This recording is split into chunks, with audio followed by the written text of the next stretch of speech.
What if I told you that Easter has deep mythological roots linked to paganism, the symbolism of Lucifer, and dates back to the worship of the Anunnaki? Are you ready to discover the true history of Easter?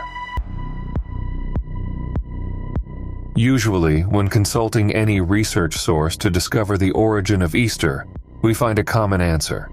Easter is a festival of Jewish origin that was readapted by Christians and received new symbolism incorporating the death and resurrection of Jesus Christ. From the Jewish tradition, we learn that Easter derives from the Hebrew word Pesach, meaning Passover, and Passover is always associated with Yahweh. The Hebrew Bible relates an episode through the narrative of Exodus 12, detailing the institution of the Passover. Yahweh, speaking to Moses and Aaron in Egypt, declares the beginning of months, marking a new start for the Israelites. He instructs that on the 10th day of this month, every Israelite family must select a flawless, year-old male lamb or goat, ensuring it is without blemish. This selection is not merely for the household. Neighbors are to come together if a family is too small, sharing the lamb based on the number of people and their appetite, emphasizing community and shared responsibility. The narrative meticulously describes the preparation for the Passover meal. The lamb is to be kept until the 14th day of the month, when the entire community of Israel is to slaughter it at twilight. The blood from the sacrifice is to be applied to the 2 doorposts and the lintel of the houses where they eat the lamb. This act of marking their homes with blood is important, serving as a sign for Yahweh to pass over these houses during the forthcoming plague. The lamb is to be eaten roasted over fire with unleavened bread and bitter herbs, signifying the haste of the Israelites' departure from Egypt and their bitterness of slavery. Yahweh's instructions are clear. Nothing of the lamb is to be left until morning.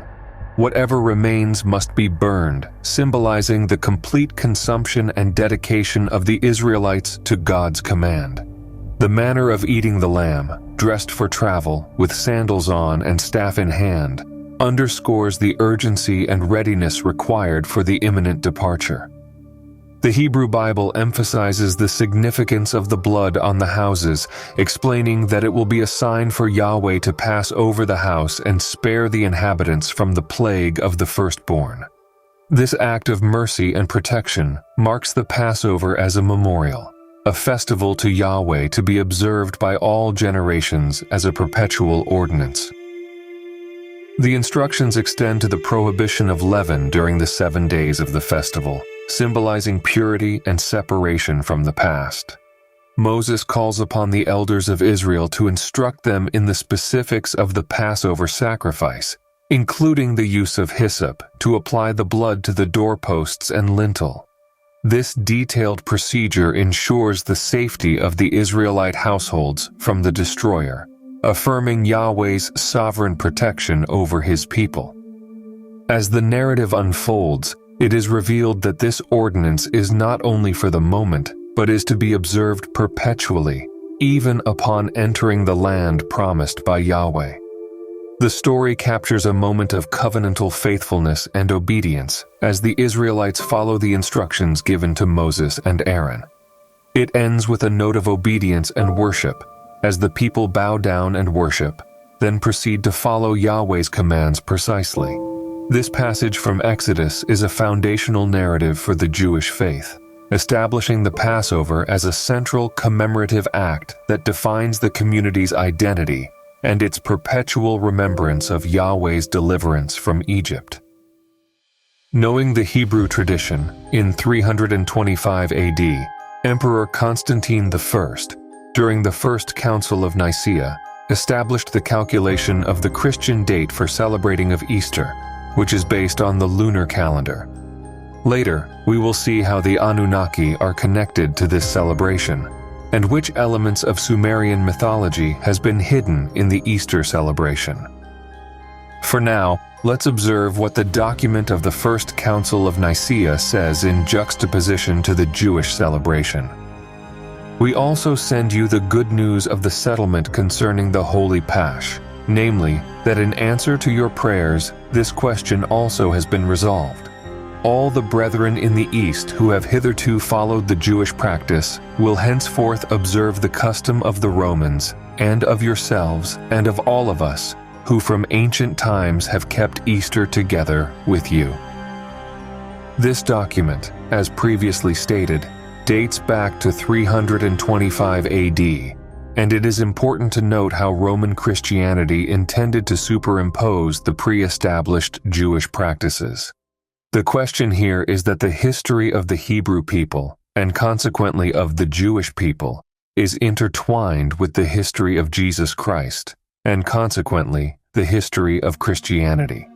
For Christianity, the celebration of Easter is a feast of life over death, of the triumph of Jesus who overcame death and resurrected to life. The Apostle Paul emphasized this, stating the futility of preaching and faith without the resurrection. It is seen as the cornerstone of Christian faith, offering salvation from sin through Christ's selfless act of sacrifice. This event offers humanity a renewed opportunity for redemption. The observance of Easter Sunday caps off Holy Week, a time reflecting on the sequence of events leading to Christ's crucifixion. Holy Week initiates with Palm Sunday, commemorating Jesus' return to Jerusalem. Highlighted within this week are key events like the Last Supper on Maundy Thursday, where Jesus shared his final meal and revelations with his disciples, predicting Judas Iscariot's betrayal and Peter's denial. It is necessary to clarify, however, that the recently discovered Gospel of Judas reveals a different story. It is Jesus who instructs Judas, his most faithful disciple, to assist him with the task of sacrificing himself. Thus, Judas would not have betrayed Jesus, but would have helped him achieve spiritual liberation. We will study the Gospel of Judas here on the channel in the future, so if you don't want to miss it, be sure to subscribe to the channel. Maundy Thursday is renowned for the foot washing ceremony, mirroring Jesus' act of washing his disciples' feet, symbolizing humility and service. The arrest of Jesus on the evening of Maundy Thursday led to his sentencing and scourging the next day. Good Friday remains a solemn reminder of Jesus' crucifixion and death. The narrative unfolds with Jesus' arrest in Gethsemane, propelled by Judas Iscariot's betrayal, leading to his trial and execution on Golgotha. Holy Saturday marks the day before Jesus' resurrection, celebrated on Easter Sunday. The great parallel between the Jewish and Christian celebrations is that the crucifixion and resurrection of Christ occurred at the same time as the Jewish Passover was being celebrated. It is also necessary to remember that Jesus was of Jewish origin, and that many associate the sacrifice of the Lamb to Yahweh with the sacrifice of Jesus, the Lamb of God, although this conception is somewhat obscure. When we observe Easter celebration today, we can see various elements such as Easter eggs and rabbits, in addition to the cross and the death and resurrection of Jesus. The Jesus' liberation and freedom combines with the liberation of the Hebrew people and offers an interesting sense from a mythological and esoteric point of view. If we observe the cross as a symbol of the human body and liberation, as meaning liberation from the suffering imposed by material life and entry into the spiritual world, which does not need to mean death, but life in its fullness. Beyond the Judeo-Christian message, we need to explore the origins of mythological thought concerning a period of renewal, death, and rebirth.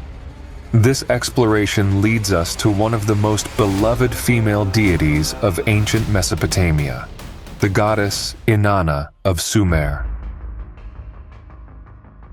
Inanna appears in several Sumerian and Mesopotamian tablets discovered in the second half of the 19th century. In various texts, Inanna is depicted as the daughter of Enki, in others as the daughter of Enlil, and yet in others as a direct daughter of Anu. Those who study Zecharia Sitchin's Anunnaki theory know that this goddess appears in Sitchin's theory as the granddaughter of Enlil, the daughter of Nannar. Nannar, or Sin, is the son of Enlil and the god of the moon. The Sinai Peninsula was named in honor of Nanna Sin, the moon god. Nannar, the moon god, was the deity responsible for the Sumerian city of Ur, the birthplace of Abraham, the patriarch of monotheistic religions. It is through the city of Ur, Abraham, and Nanna Sin that we find another link between ancient Mesopotamia and the stories and biblical accounts. Regardless of who Inanna's father is, whether Enki, Enlil, or Anu, it is known that this goddess appears in many texts as one of the great Anunnaki. Inanna was a goddess associated with spring and renewal, a nature goddess with connections to love and war.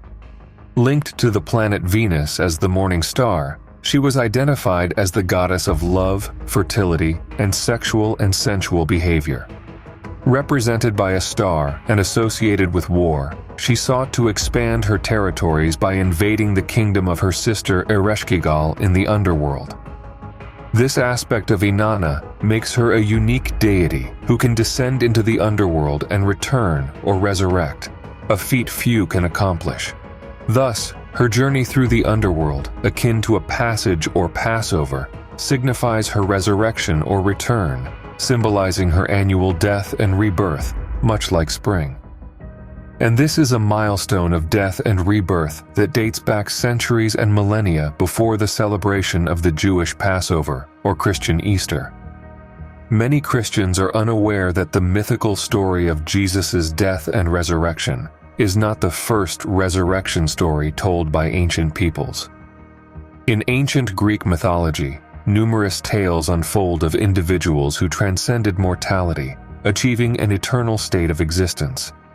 Tales recount how Achilles, upon his death, was spirited away from his funeral pyre by Thetis, his divine progenitor, to dwell eternally in realms such as Lus, the Elysian Fields, or the Islands of the Blessed. A similar destiny befell Memnon, slain by Achilles, who was granted a comparable immortal fate. Figures like Alcmene, Castor, Heracles, and Melicertes are similarly chronicled, heralded for their ascension to everlasting life beyond the realm of death.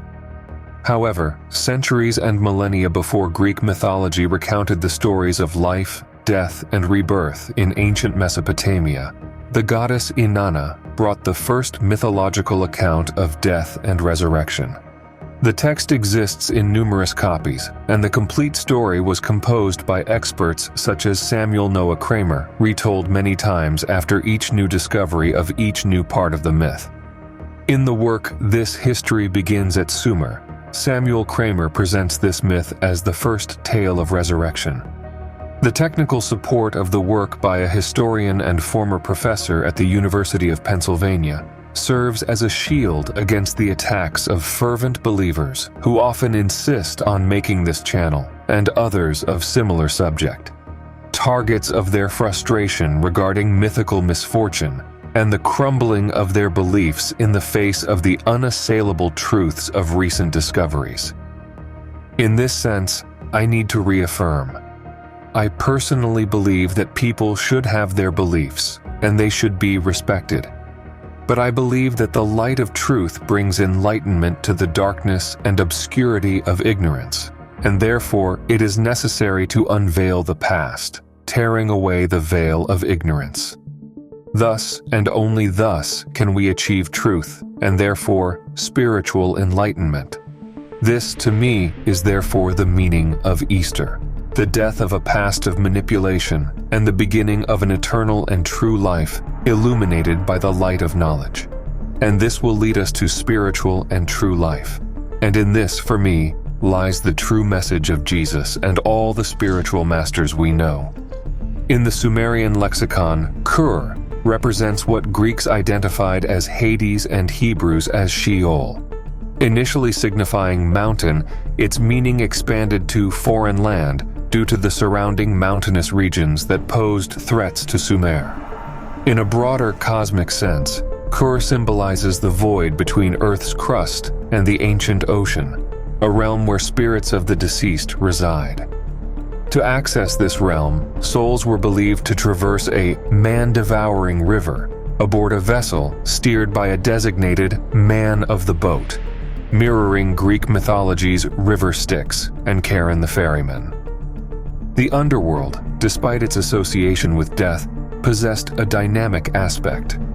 The narrative, The Begetting of the Moon God, illustrates this with the story of Enlil, who is exiled to the underworld by fellow deities for violating Ninlil.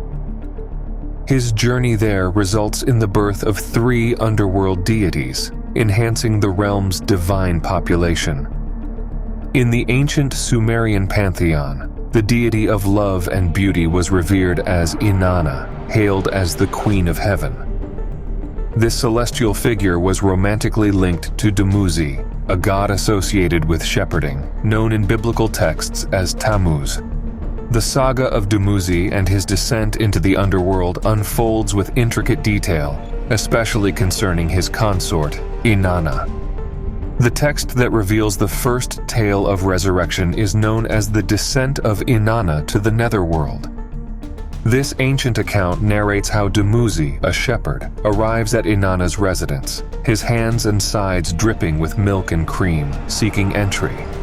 Inanna, after seeking her mother's advice, prepares herself by bathing, anointing, donning her regal attire, and embellishing herself with gemstones before welcoming her soon-to-be husband. Their embrace, likely followed by cohabitation, leads Dumuzi to whisk Inanna away to his deity's city. Unbeknownst to Dumuzi, his fervently sought-after union would culminate in his downfall, ultimately leading him to the underworld. He underestimated the formidable ambition of a woman. Despite reigning as the sovereign of the heavens, referred to as the Great Above, Inanna's aspirations knew no bounds. She coveted dominion over the nether realms, the Great Below, prompting her decision to venture into the underworld to explore possibilities.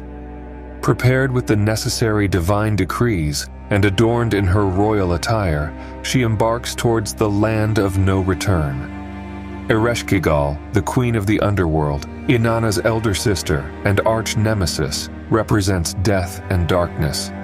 Anticipating possible fatal outcomes from her sister's dominion, Inanna commands her loyal vizier, Ninshubur, to mourn her absence if she does not return within 3 days, and to seek intervention from the pantheon's supreme deities for her salvation. Upon her descent, Inanna arrives at Ereshkigal's lapis lazuli temple, where the chief gatekeeper interrogates her motives.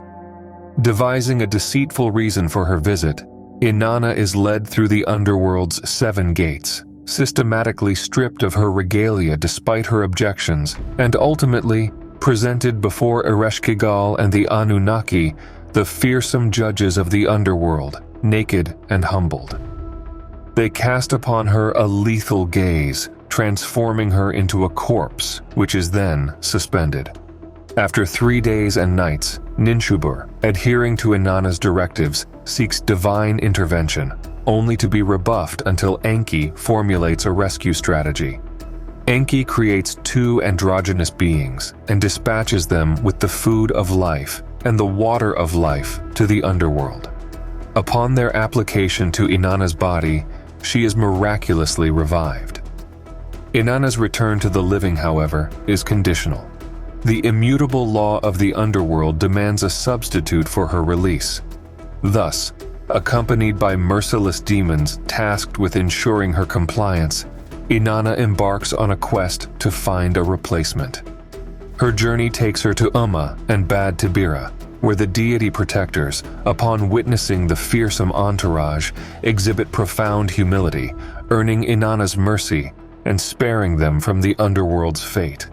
The procession eventually leads to Kulab, where Dumuzi, Inanna's spouse and the city's guardian deity, defies the expected display of submission, choosing celebration over sorrow. Inanna, infuriated by his defiance, subjects him to the Eye of Death and delivers him into the hands of the relentless demons for his journey to the underworld. Overcome with dread, Dumuzi's complexion turns ashen as tears fall. Dumuzi begs Utu to help him escape the clutches of the demons by changing his hand into the hand of a snake, and his foot into the foot of a snake. Dumuzi was a shepherd who prayed and begged a solar deity for deliverance from death. The narrative tragically halts with Dumuzi's appeal incomplete, as the tablets bearing this tale break off. Given Dumuzi's established association with the realm of the dead in various texts, it's presumed his appeal was in vain, leading to his inevitable descent into the underworld.